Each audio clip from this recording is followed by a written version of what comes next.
Olá, como vocês estão? Eu espero que bem. Sejam bem-vindos a mais uma videoaula de História. E hoje nós vamos falar sobre a colonização da América Espanhola. Mas antes, vamos pensar o que significa colonizar? Colonizar, no contexto que nós estamos estudando, significa ocupar, explorar, que é pegar as riquezas, e administrar um território. E é exatamente isso que os espanhóis irão fazer numa parte da América. Num primeiro momento, eles vão dar a homens como ao Hernán Cortés e ao Francisco Pizarro o direito de colonizar a América. Esses homens vão ficar conhecidos como adelantados, que quer dizer os adiantados. E o que eles vão fazer? Quais são as atividades que eles fizeram para colonizar a América? A principal atividade será a mineração. Por quê?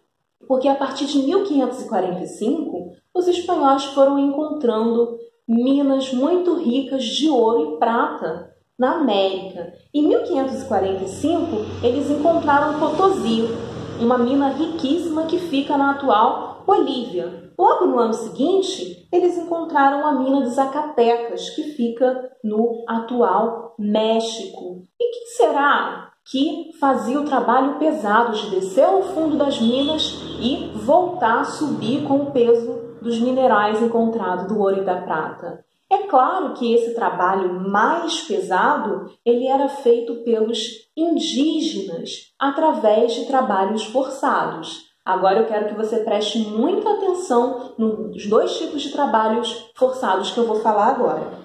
O primeiro tipo se chamava mita. A mita era um antigo costume inca, onde alguns meses por ano os indígenas trabalhavam para o Inca, para o imperador Inca. Os espanhóis vão tomar esse hábito e vão instituir a mita. Então, durante alguns meses do ano, os indígenas fazem trabalhos para os espanhóis. O que eles vão receber em troca? Em troca, eles recebem 1/3 do valor de salário que é pago a um trabalhador livre, a um trabalhador que não é forçado. Então, vamos comparar? Digamos se, esse trabalhador, gente, eu vou falar real, mas obviamente não existia a moeda real na época, mas é só para a gente entender.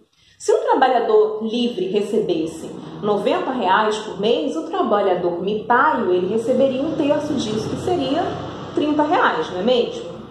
Uma parte desse salário era pago em moeda de ouro, de prata, mas outra parte podia ser paga em alimentos ou bebidas. Isso era um problema muito grande, porque alguns indígenas eles se viciavam na bebida alcoólica e isso tinha consequências muito terríveis. Então já entendemos o que era a mita.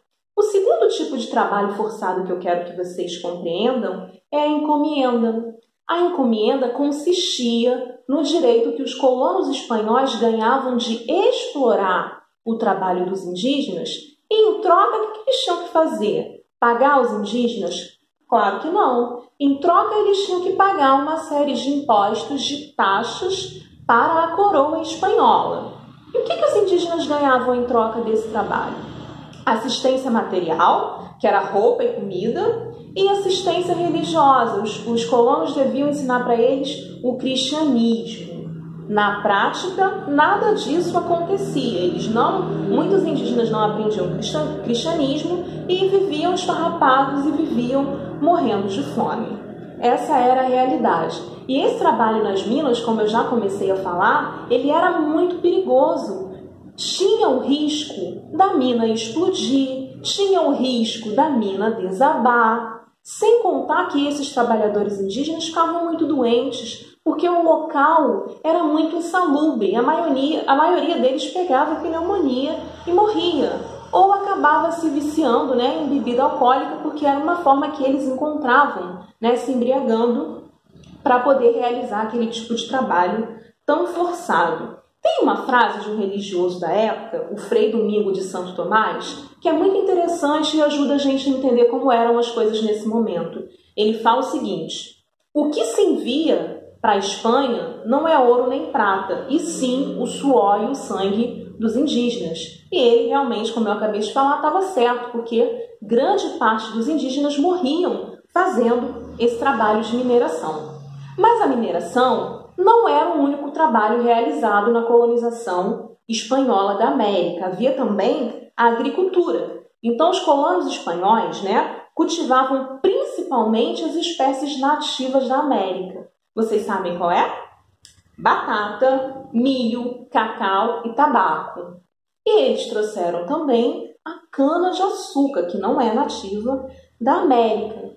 E esse trabalho da agricultura era feito em grandes plantações. Guardem o nome que eu vou falar agora. Essas grandes plantações eram chamadas de plantation. O que quer dizer plantation? Quer dizer três coisas. Quer dizer que na plantation se cultiva só um tipo de alimento, que é a monocultura. Se eu escolho cana, vai ser só a cana-de-açúcar. Se eu escolho batata, vai ser só batata. Então, na plantation tem monocultura, tem um trabalho que é feito pela mão de obra escravizada, e essa produção é toda destinada ao mercado externo, então não é consumido localmente. Compreenderam bem o que é a plantation? Vai que eu pergunto na prova, vai que a sua professora pergunte na prova o que é a plantation. Então tem a monocultura, tem o trabalho escravo e tem a produção voltada para o mercado externo. Agora vamos pensar o seguinte: para administrar esse território tão grande, que é uma parte da América, os espanhóis precisaram criar alguns órgãos para ajudar nessa administração. Um desses órgãos se chamava Casa de Contratação. E qual era a função da Casa de Contratação? Muito simples. Ela devia controlar o comércio e a navegação que era feita entre a Espanha e suas colônias na América. E ela fazia isso através do controle de portos únicos. Isso quer dizer que as mercadorias não podiam ser enviadas ou recebidas em qualquer porto. Na Espanha, isso só podia ser feito em Sevilha. E na América podia ser feito em 4 portos: Havana, Veracruz, Cartagena e Porto Belo. Então, essa era a função da Casa de Contratação: controlar o comércio e a navegação. E tinha também o Conselho das Índias, que tinha o objetivo, que tinha a função de administrar a colônia. Fazer o quê? Criando leis, aplicando a justiça e nomeando e demitindo funcionários ali na colônia. Com o tempo, a colônia espanhola começou a perceber que, mesmo com a riqueza da colônia crescendo muito, essa riqueza não chegava diretamente até a Espanha. Por quê? Porque era desviada. Então, a colônia, a coroa espanhola, resolveu tirar o poder dos adelantados, que eu falei no início, e criar vice-reinados. Os 2 mais famosos dos vice-reinados foram o da Nova Espanha no México e o vice-reinado do Peru. Acabou se criando também uma espécie de Câmara Municipal, que na América ficou conhecida como cabildos. Então, quais eram as funções desses cabildos, dessas câmaras municipais? Administrar a cidade e fazer cumprir as leis que chegavam da Europa, as leis que chegavam da Espanha. Gente, quem é que vocês acham que trabalhavam nessas câmaras municipais, nesses cabildos? Eram os indígenas?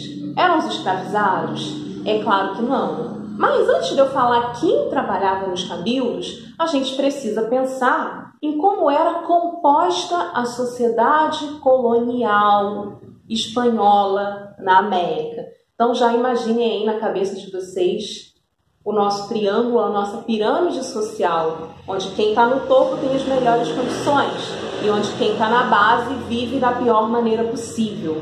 Então, lá no topo dessa pirâmide social, a gente tem os chapetones. Os chapetones eram os espanhóis brancos vindos da Europa. Eles eram os mais ricos e tinham todos os privilégios possíveis nessa sociedade. Abaixo dele vinham os criolhos. Os criolhos eram negros?